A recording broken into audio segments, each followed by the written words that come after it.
이제 우리 하나님 말씀은 사무엘하 6장입니다. 사무엘하 6장 12절부터 19절입니다. 구약 471페이지에 있습니다. 사무엘하 6장 12절부터 19절까지 우리 한 절씩 교독해서 읽을 텐데요. 오늘도 우리 말씀을 받들어 다 자리에서 일어나셔서 그렇게 기대감을 가지고 성경을 함께 읽도록 하겠습니다. 사무엘하 6장 12절 제가 읽습니다. 어떤 사람이 다윗 왕에게 아뢰어 이르되 여호와께서 하나님의 궤로 말미암아 오벳 에돔의 집과 그의 모든 소유에 복을 주셨다 한지라. 다윗이 가서 하나님의 궤를 기쁨으로 메고 오벳 에돔의 집에서 다윗 성으로 올라갈새 여호와의 궤를 맨 사람들이 6걸음을 가매 다윗이 소와 살찐 송아지로 제사를 드리고 다윗이 여호와 앞에서 힘을 다하여 춤을 추는데 그때에 다윗이 배 에봇을 입었더라. 다윗과 온 이스라엘 족속이 즐거이 환호하며 나팔을 불고 여호와의 궤를 메어 오니라.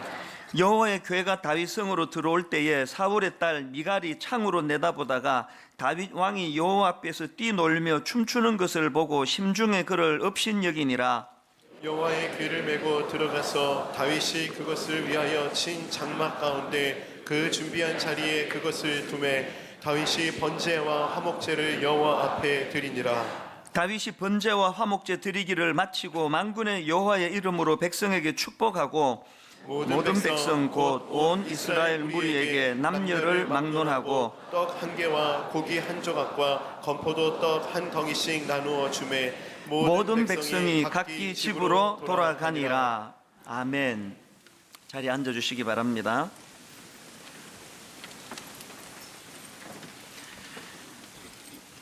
한 해 한 해 이 나이가 들어감에 따라서 그 참 좋은 점이 참 많습니다.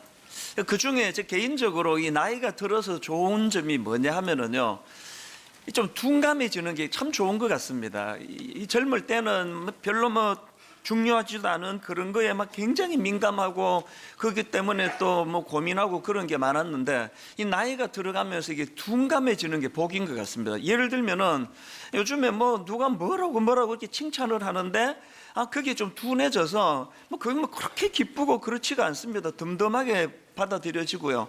또 그런가 하면은 반대로 누가 그렇게 그냥 못된 말로 괴롭히고 모함을 하고 악플을 달고 그러는데도 옛날 같으면 많이 아팠을 것 같은 게 굉장히 덤덤해지는 걸 느낍니다. 이게 참 나이 들매 복이라고 저는 생각하거든요. 그 별로 중요하지 않은 거에다 무덤덤해지는 거, 이건 참 좋은 것 같습니다. 그런데 이 나이가 들어가서 이렇게 무덤덤해져서 참 좋은 게 많지만 여기 치명적인 문제가 있다는 걸 알았습니다. 이 나이가 들어가면은 자꾸 무덤덤해지는데 이 불필요한 것에만 무덤덤해지면 좋은데요, 이 나이 들어서 진짜 우리가 놓치고 있는 무뎌지면 안 되는 것들이 무뎌지는 게 많습니다. 예를 들면은 제가 어느 유명한 작곡가 한 분을 잘 알고 있는데요, 이제 이분과 만나서 식사를 하는데 이제 본인의 고민을 이런 이야기를 하는 겁니다. 목사님 정말 기도해 주셔야 되는데 이 작곡이라는 거는 아주 예민한 어떤 영감과 이런 것이 있어야 쓰지는 거 아닙니까? 이 사물을 보고 우리 같은 사람은 그냥 다 놓치는 거 하나를 예민하게 잡아내야 작곡이 나오고 또 작사가 나오고 하는데 이분은 수백 곡을 히트곡을 낸 작곡가 이름 되면 다 아실 거예요. 이분 고민이 뭐냐, 이 나이가 들어가면서 그게 자꾸 무뎌진다는 거예요. 영감이 잘 안 떠오른다는 겁니다. 꼭 목사님 기도해 주셔야 된다고. 저도 매주일 설교를 준비하는 입장에서 그게 너무 공감이 되는 겁니다. 개척하고 40대 그때는 여러 가지 어설픈 것도 많았지만 성경을 읽으면 불꽃이 튀었거든요.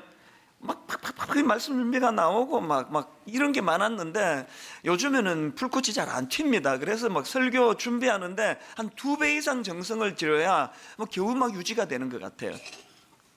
이 나이 들어간다는 것이 이 무뎌지는 게 참 좋은 점이 많지만 이 감정적으로 감각적으로 무뎌지는 거, 이게 참 가슴 아픈 일이구나, 요즘에 제가 좀 느끼고 있는데요. 최근에 읽은 책 중에서 감동의 습관이라는 책이 있는데 거기서도 제가 저자가 비슷한 고민하는 글을 제가 읽었는데 한번 들어보세요. 나의 기대를 넘어서는 일들에 감동하곤 했습니다. 옛날에 이런 감동이 있었다는 건데요. 그 다음 보세요. 생각하지 못했던 선물, 예상을 뛰어넘는 성과, 뜻밖으로 나를 알아주는 누군가의 마음. 그런데 그런 일들의 반복은 오히려 감동으로부터 나를 멀어지게 만들었습니다. 나이가 들어가고 예전보다 조금 더 많은 것을 가지게 되면서 그렇게 서서히 감동으로부터 멀어졌습니다. 예전에 나를 감탄케 했던 그 많은 일들이 이제는 무료한 일상처럼 스쳐 지나갑니다. 이게 딱 제 얘기 아닙니까? 그 중고등학교 다닐 때 그 선생님이 무슨 떡볶이 한 그릇만 사줘도 그 감격, 지금도요, 중학교 2학년 때 우리 주일학교 분반 공부하던 선생님이 그때 대학생이셨어요.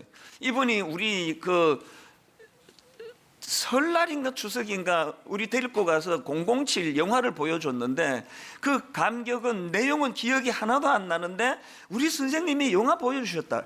이게 지금까지 그게 저에게 감동으로 잊혀지지가 않거든요.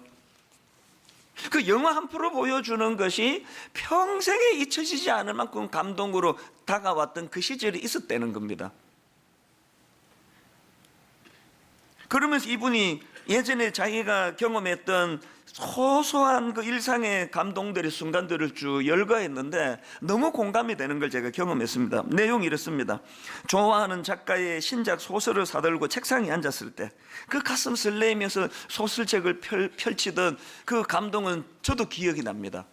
또 그 다음에 기차 시간표를 보며 여행의 계획을 세우던 20살의 여름, 무심히 올려다본 하늘에서 비행기가 낮게 지나가던 순간, 생각지도 않았던 친구에게서 전화가 걸려온 봄날 오후, 비 내리던 날, 할 일 없이 따뜻한 방에 들어앉아 마셨던 커피 한 잔, 정오하던 누군가를 용서했을 때, 눈물로 밤을 지새운 어느 새벽에 느껴지던 바람. 아니, 너무 공감이 되는 겁니다.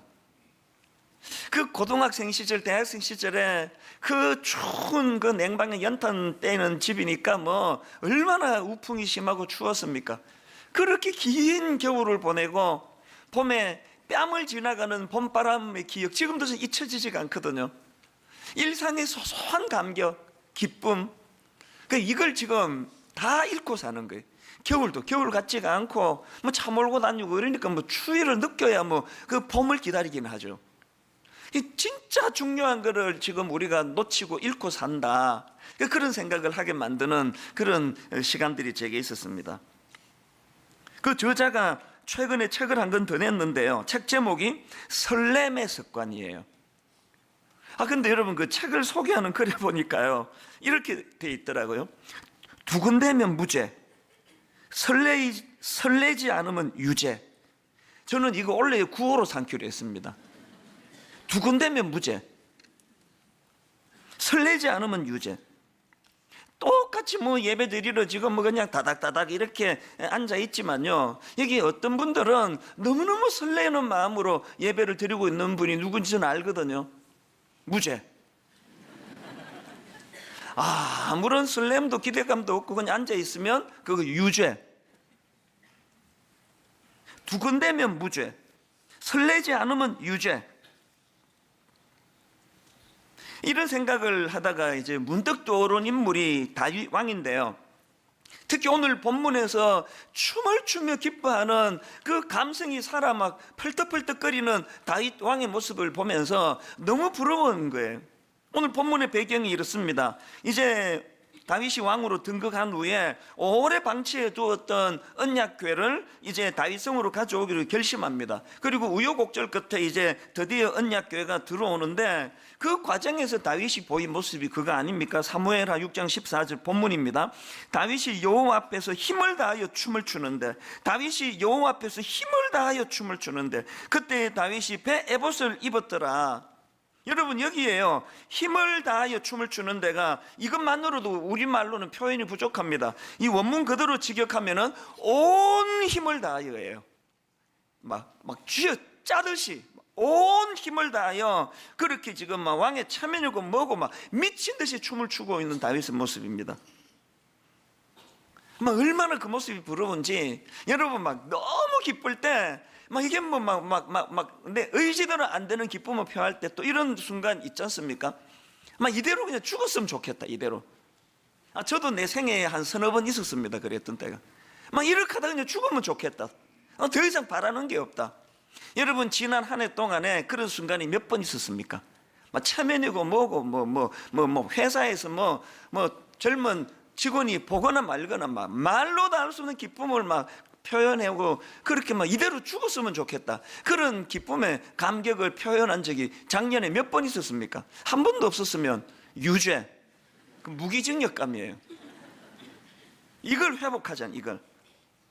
15절에도 보니까 다윗과 온 이스라엘 족속이 즐거이 환호하며 나팔을 불며 여호와의 궤를 메고 오니라. 저는 분당 우리 교회가 막 온 교회 공동체적으로 막 기쁨의 겨워 막 엿새 내내 세상에서 어둡고 우울하고 막 그 겨우겨우 버텨내며 살다가 막 주일만 기다리다가 주일에 모여 공동체적으로 기뻐 춤을 추고 감격하고 감사하고 이런 2020년이 되기를 주님 이름으로 축원합니다.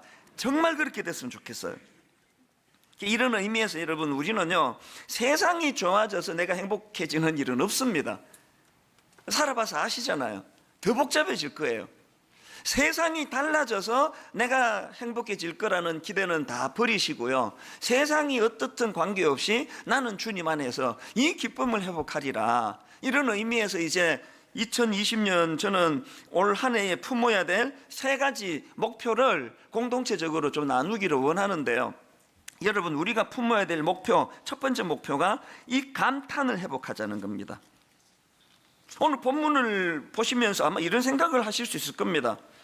이스라엘 백성들 입장에서 언약교회는 하나님의 임재의 상징인데 그렇게 오래 방치되었던 그 언약교회가 이제 다윗성으로 들어오는데 당연히 그렇게 춤추고 기뻐해야지, 그거 뭐 당연한 거 아닌가? 이런 생각을 하신다면요, 바로 본문에 등장하는 다윗의 아내 미갈을 보시면 그게 오산이라는 걸 아실 수 있습니다.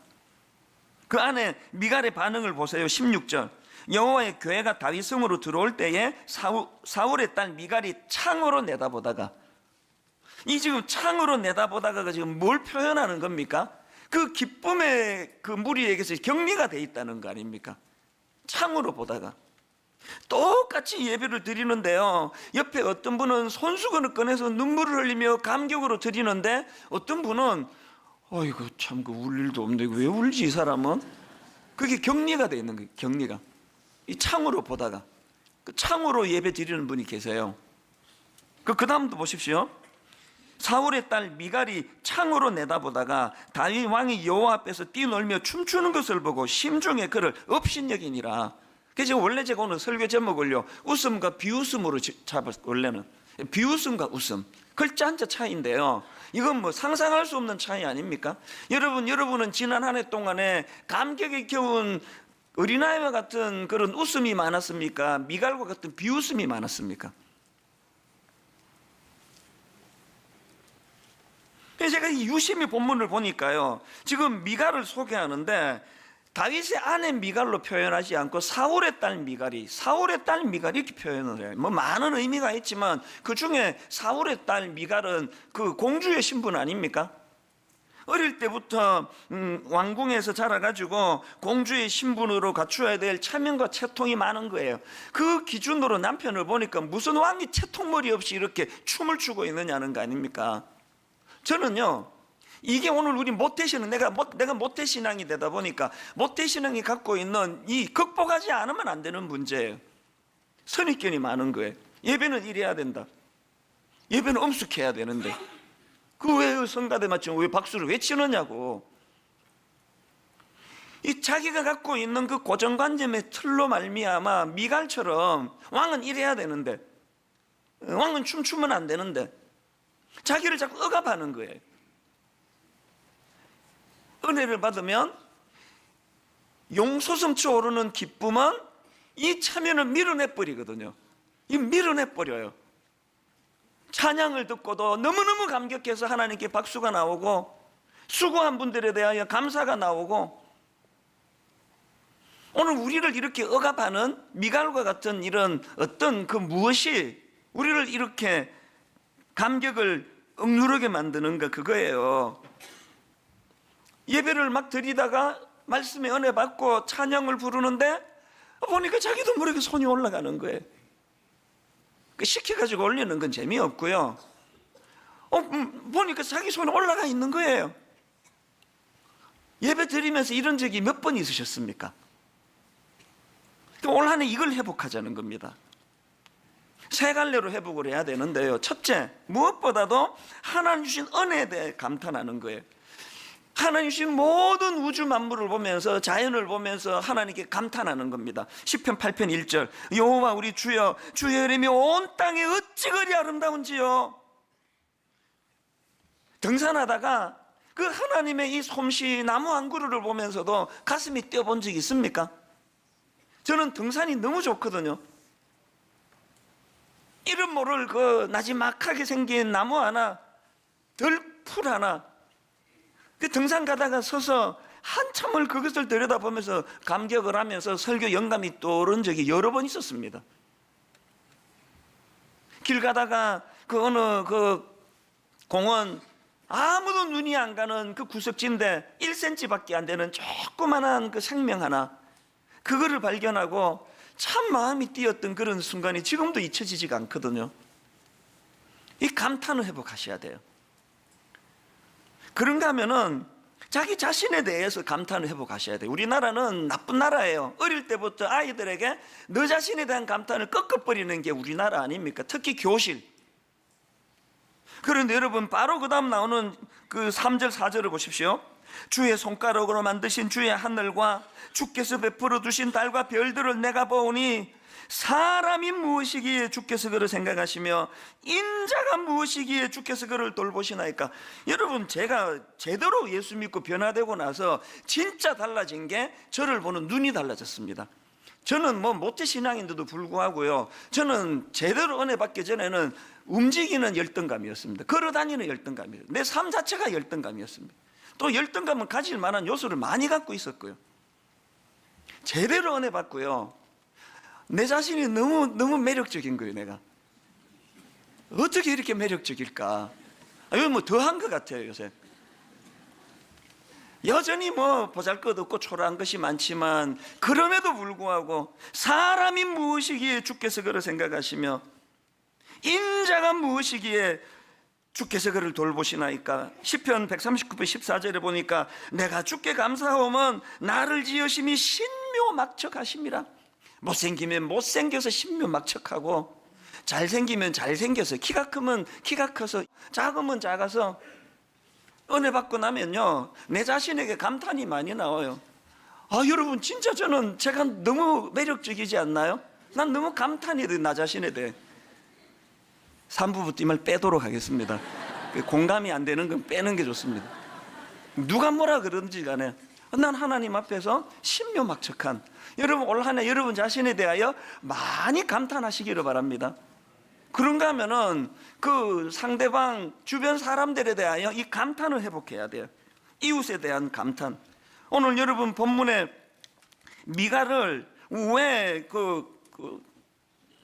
아내 미갈이라 그러지 않고 사울의 딸 미갈이라 그랬을까? 뭐 많은 이유가 있지만 진정 남편의 기쁨을 공감할 줄 모르는 그 아내 자격이 없다고 생각합니다. 저는요, 이렇게 많은 분들이 설교를 듣지만요, 1부부터 5부까지 예배 마치고 저는 집에 가서 저녁 먹으면서 너무너무 기대하는 게 내 아내의 한마디예요. 오늘 말씀이 좋던데요? 준비를 많이 하셨나 보네 오늘? 그 한마디가 내 모든 피곤을 다 녹이는데 이분이 이런 말을 절대 안 하세요. 죽으라고 안 해요. 하여튼 교만해질까 봐 그러는지. 모든 남편들은요, 밖에서 뭐 대접받는 거 그 별로예요.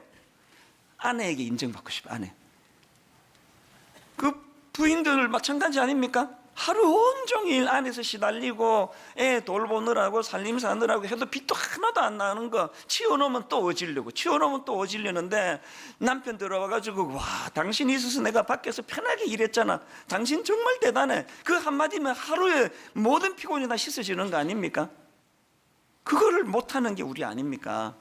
미갈처럼 비웃고 짚고 비아냥거리고 왕의 체면도 없이 말이야, 이 그런 말은 사람을 변화시키지 않습니다. 감탄하는 거예요. 감탄. 저는 그 추억에 그 잊혀지지 않는 장소가 하나 있는데요. 몇 년 전에 제가 이제 미국에 갔는데 그 아는 목사님이 자기 동네에 막 너무 명소가 하나 있다고, 막 관광객도 뭐 엄청 오는 데가 있다고 가자 그래가지고 거기를 갔거든요. 그러고 보니까 뭐 좀 뭐 경치도 좋고 좋던데 뭐 제가 누굽니까? 나 경상도 사람 아닙니까? 뭐 이걸 뭐 그렇게 감동이 된다 그러지? 그래서 뭐 막 미갈처럼 비웃지는 않았는데 뭐 하여튼 뭐 이걸 보러 왔나 해서 그냥 보고 뭐 빨리 갔으면 좋겠고 그러는데요. 세월이 지나면 지날수록 그날이 잊혀지지가 않는 거예요. 점점 그날이 기억에 남는 거예요. 왜냐하면요, 내가 본 경치가 갑자기 좋아졌어가 아니에요. 그때 함께 그 와 있던 미국 사람들의 반응이 갈수록 잊혀지지가 않아요. 저는 뭐 그냥 뭐 좀 좋은데요, 막 미국 사람들 막 호들갑 알잖아요. 막 와우 막 그러고 막 어메이징 그러면 막 그레이스 막 그러고 막 원더풀 막 그러면서 막 얼마나 막 그걸 막 좋아하는지 갈수록 그게 나 잊혀지지가 않아요. 그러면 이 나한테 문제가 좀 있구나. 요즘에 제가 자주 그 생각을 해요. 나한테 문제가 좀 있구나. 그 똑같은 걸 보는데 무덤덤하게 보는 제가 요즘에 자꾸 그 생각이 나는 거예요. 그러고 보니까 그 미국은 언어가 그 많이 쓰면은 발달이 되는 거 아닙니까? 영어로 그 감탄사가 뭐 얼마나 많습니까? 믿음도 하나도 없는 사람들이 뭐 걸핏하면 오 마이 갓! 지저스 크라이스트, 이게 나쁜 말이 돼버렸어요. 하도 그냥 쓸데없는 남발을 해가지고 뭐 와우! 막 했는데 하여튼 내가 영어가 짧아가지고 그 감탄사를 이것밖에는 내가 인용을 못 하는데요. 뭐 굉장히 많습니다. 그 김정원 교수 책에 보니까요, 미국 사람은 그런 게 아니래요. 이분이 그 독일로 유학을 갔는데요, 그 무뚝뚝해 보이는 독일 사람들도 막 매일 그 분더바 이 뭐 남발어도 돼요. 이 분더바가 뭐냐 하니까 영어로 원더풀이에요. 그 음식에 뭐 주문해 가지고 식당에 음식이 나오면 분더바 그 외에도 막 그런 감탄사를 연발하면서 음식을 받더라는 거예요. 우리가 그렇게 싫어하는 일본 사람들한테 전 이거 배워야 된다고 생각합니다. 일본 사람도 감탄사가 엄청 많답니다.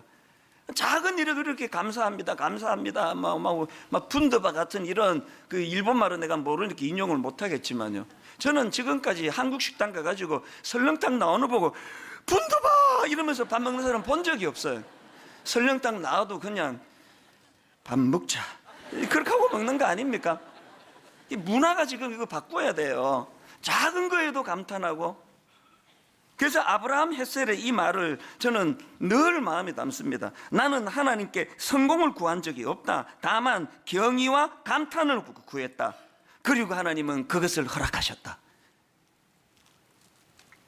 나는 하나님께 성공을 구한 적이 없다. 다만 경의와 감탄을 구했다. 그리고 하나님은 그것을 허락하셨다. 뒤에 이분이 안 쓴 한마디를 제가 넣었습니다. 그리고 나는 행복했다. 성공이 행복을 가져다 주던가요? 10만 원짜리 호텔 뷔페가 이런 감격 없이 먹으면요 7천 원짜리 설렁탕보다 못해요. 저는 여기 서현역 앞에 있는, 또 군침이 도네요. 서현역 앞에 있는 그 콩나물 국밥 6,500원 하는데요, 야 그거 한 그릇 먹으면서 막 얼마나 행복한지 몰라요. 미국 사람들은 불쌍하다, 이 맛도 모르고 어떻게 사느냐고. 6,500원짜리 콩나물 국밥을 먹으면서도 그렇게 마음이 행복하다면 10만 원짜리 뷔페 먹을 이유가 하나도 없잖아요. 저는 올 한 해 이 감탄 하나님 앞에 이 잃어버린 감탄을 회복하는 한 해가 되시기를 바랍니다. 두 번째로요, 원래 품어야 될 목표가 하나 더 있습니다. 감사를 회복하자는 겁니다. 이 감탄과 감사의 차이를 이따가 설명해 드릴 텐데요, 지금 다윗이 막 왕의 채통이 뭐고 다 벗어 던지고 막 춤을 추며 그렇게 기뻐하는데 아내 미갈이 그거를 가지고 조롱하니까 뭐라고 말하는가 하니까요, 본문 21절입니다. 다윗이 미갈에게 이르되 이는 여호와 앞에 산 것이니라. 그가 내 아버지와 그의 온 집을 버리고, 그 다음부터 자세히 보세요. 나를 택하사 나를 여호와의 백성 이스라엘의 주권자로 삼으셨으니 내가 여호와 앞에서 뛰놀리라. 다윗의 감탄에는요 하나님 은혜에 대한 억누를 수 없는 감사가 있어요. 감사. 이 감탄과 감사의 차이가 뭐냐면은, 감탄은요, 제가 사전을 찾아보니까 이 감탄은 마음속 깊이 느끼어 탐복함, 이렇게 돼 있더라고요. 감탄은 우러나오는 것으로 내 안에서 일어나는 게 감탄이고요, 감사는 그것을 상대방에게 표현하는 게 감사예요. 그 전에 한자로 제가 풀어드렸잖아요. 이 감사할 때 그 감사는 느낄 감, 사례할 사. 느끼는 것으로는 감사가 아니에요. 그것을 사례할 사자가 뭐냐 말씀드렸죠. 말씀은 쏠사, 이게 합쳐져 가지고 사례할 사자예요. 그냥 속으로 기쁜 건 감탄이고요, 그거를 말씀은 쏠사, 올림픽 때 이 활을 쏘듯이, 사격으로 총을 쏘듯이 말을 쏘을 때 이게 감사예요. 우리는 지금 감사를 잘 모르는 거죠. 감사를 여러분이 알고 있는 감사는 감탄이에요. 그냥 속으로 기뻐하는 거. 이걸 말씀은 쏠사. 그래서 제가 작년에 올 한 해 목표를 그냥 말씀은 쏠사, 한자 이것으로만 만들어도 좋겠다, 그런 생각이었습니다. 올 한 해는 말씀은 쏠사, 말을 자꾸 표현하는 겁니다.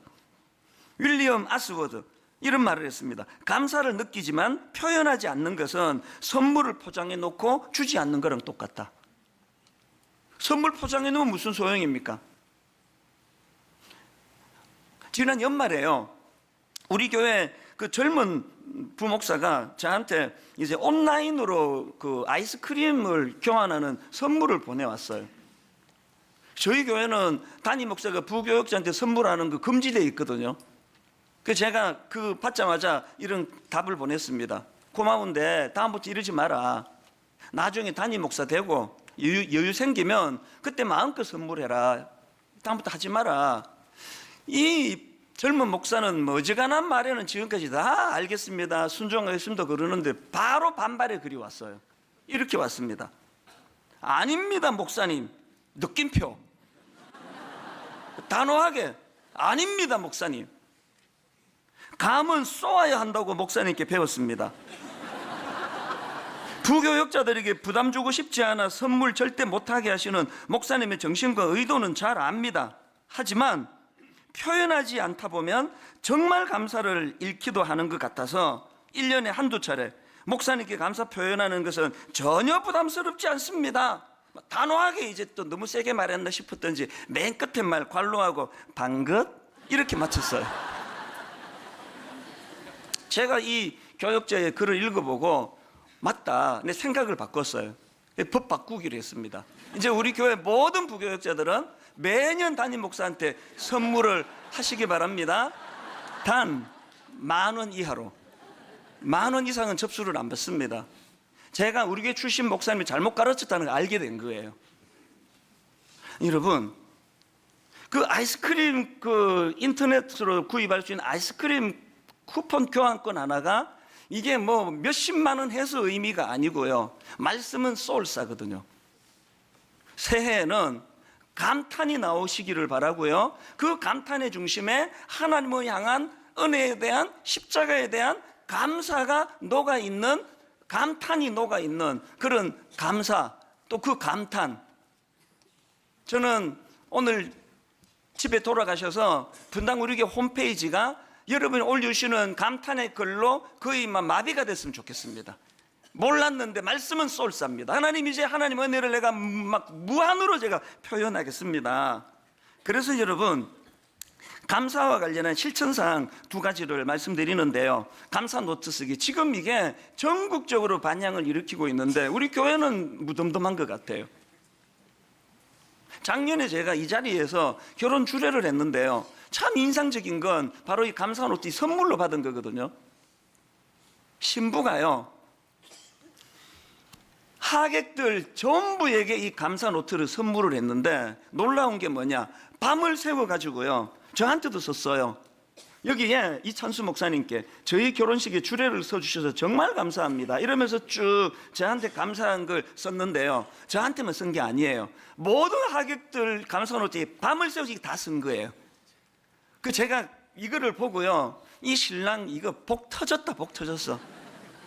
뭐 이거 하나만 보면 어떤 신부인지 알 수 있는 거 아닙니까? 여러분, 이제 이 감사 노트를, 이제 여기 왜 153 감사 노트입니까? 하루에 한 번 하나님께 말씀 묵상하기. 그 다음 두 번째가 5가지 감사 제목 적기. 뭔지 아시겠죠? 감사 제목 적기 전에 하나님의 말씀을 바탕으로 감사하자는 거예요.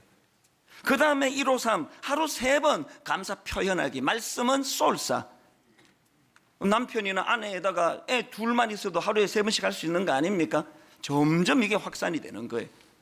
교회 홈페이지는 교회 홈페이지답게 너무나 받은 은혜에 대한 감사가 충만하게 넘쳐나는. 그래서 원래부터 실명적으로 하자 그랬습니다. 쑥스러워하지 마시고 이런 가리지 마시고 전심을 다해 하나님께 성도들에게 감사를 표현하시기를 바랍니다. 아멘 안 하신 분은 마음으로 깊이 결단한다는 뜻이라고 제가 봤습니다. 여러분 인복 그러는데요, 인복이 중요하다 그러는데 인복은요 감사하는 사람에게 오는 게 인복입니다. 감사하는 그 사람에게 인복이 찾아오는 거거든요. 마지막 3번째 목표, 감탄과 감사를 회복하되 예배를 통해 회복하자. 예배를 통해 감탄과 감사를 회복하자. 21절 다시 한번 보세요. 다윗이 미갈에게 이르되 이는 여호와 앞에서 한 것이니라. 그가 내 아버지와 그의 온 집을 버리시고 나를 택하사 나를 여호와의 백성 이스라엘의 주권자로 삼으셨으니 내가 여호와 앞에서 뛰놀리라. 미갈의 말에 반박하는 다윗의 말 시작이 여호와 앞에서고요, 그 말 마무리가 여호와 앞에서예요. 모든 감탄과 감사는 여호와 앞에서예요. 주신 은혜에 대한 감사, 그 감격, 십자가 사랑. 그래서 A.W. 토즈 목사님, 예배 없이 감탄할 수 있지만 감탄 없이 예배할 수 없다. 보니까요 모든 인간의 약점인데 이 예배도 권태기가 있습니다. 처음에 그렇게 눈물로 예배를 드렸는데 한 2, 3년 드리고 나면 권태기가 와요. 무덤덤해요. 서라 그러면 서고 앉아라 그러면 앉고. 이번에 왜 우리가 성경 봉독할 때 다 일어서기로 한지 아십니까? 권태기를 좀 극복하자는 거예요. 부부간에도 권태기가 오면은 만나는 장소도 밖에서 만나고 호텔에서 만나고 외식도 하고 이런 노력을 해주면은 권태기가 극복이 돼요. 마찬가지입니다. 최근에 제가 존경하는 그 선배 목사님의 동생이 너무나 큰 교회 상처를 받고 등록도 안 받아주는데 우리 교회 와서 지금 예배를 드리고 있는데, 그래서 제가 통화를 했더니 눈물의 메시지를 전했습니다. 매 예배 때마다 자기는요, 목사님 저는 53년 내가 신앙생활 했지만 예배는 설교 듣는 거로 생각했는데 나머지는 예배가 직접 때도 그냥 건성건성 했는데 하나님께서 이 교회에 딱 앉자마자 영광송, 임예송에서부터 눈물을 주시는데요, 가슴이 터질 것 같으라는 거예요. 그 맨 처음에 예배 시작할 때 나를 통하여 나의 입술을 인하여 주의 이름을 높임 받으소서 지각하시는 분들은 진짜 큰 걸 읽고 있습니다. 그래서 여러분, 우리가 예배의 권태를 극복하기 위해서 이제 성경 봉독할 때마다 자리에서 일어서는데요, 일어설 때마다 서라니까 서지 그게 아니고요, 느헤미야 8장 5절 6절의 정신을 꼭 기억하시기를 바랍니다. 에스라가 모든 백성 위에 서서 그들 목전에 책을 펴니 책을 펼 때에 모든 백성이 일어서니라. 에스라가 위대하신 하나님 여호와로 송축하며 모든 백성이 손을 들고 아멘 아멘 하고 응답하고 몸을 굽혀 얼굴을 땅에 대고 여호와께 경배하니라. 이 감격으로 자리에서 일어나 말씀을 함께 읽어 내려가시면 하나님이 더 큰 은혜 주실 줄로 믿습니다. 두 번째, 성경책 가져다니기 운동이에요. 2020년부터 여러분, 저는요 너무나 교회가 과잉 친절을 해가지고 이제 곧 당분간 화면으로 성경 봉독을 안 올릴 생각이에요. 과잉 친절하고 있는 겁니다. 그럼 잠깐 볼 건데가 아니라 군인은 전쟁을 안 치르더라도 총은 들고 가야 되는 거예요. 성경책 가지고 다니기, 저는 예전이 너무 그리워요. 지금보다 숫자도 훨씬 적을 텐데 성경 봉독할 때 제 귀에 누에고치가 그 뽕잎을 갉아먹는 소리, 난 이 소리가 너무 좋아요. 전 성도들이 이 소리가 작게 나지? 나 이때가 그리워요. 그래서 이제 곧 화면으로 안 띄워줄 거예요. 그리고 띄워줬다 안 띄워줬다 할 거예요. 성경 봉독도 또 성경 봉독할 때 서는 것도요, 이게 또 한 1년만 지나면 이게 또 습관이 돼요. 그래서 썼다 안 썼다 할 거예요. 모든 초점은 그냥 그 강아지 종땡 치면 저절로 침이 흐르는 것 같은 예배는 곤란합니다. 하나하나에 내가 의미를 담고 거기에 의식을 담고, 결론으로 저는 이 말씀을 드리고 싶은데요. 최근에 제가 그 TV를 보다가 보니까 그 뉴키즈 온 더 블락이라는, 이게 이제 유재석 씨가 이제 진행을 하는 건데요. 막 길 가다가 아무나 만나면 이제 인터뷰하고 퀴즈 내가지고 맞추면 그 자리에서 막 현금 100만 원을 주는 그런 프로그램이라서 분당 오는 날마다 기다리고 있습니다. 그래서 그분 스승이다가 한번 나도 출연해야지 그러고 있는데요. 어느 프로에서 내가 눈물 흘린 프로가 있습니다. 서울의 그 양원초등학교라고요. 할머니 할아버지들 한글 가르쳐주는 학교가 있어요. 거기에 뭐 평균 연령이 뭐 80대, 70대, 80대. 거기에 어떤 부부 할아버지 할머니 인터뷰하는데 내가 눈물을 흘렸어요. 할아버지는요, 너무 집안이 어려워가지고 초등학교 1학년 들어갔다가 학교를 그만뒀고, 그게 학력 전부예요.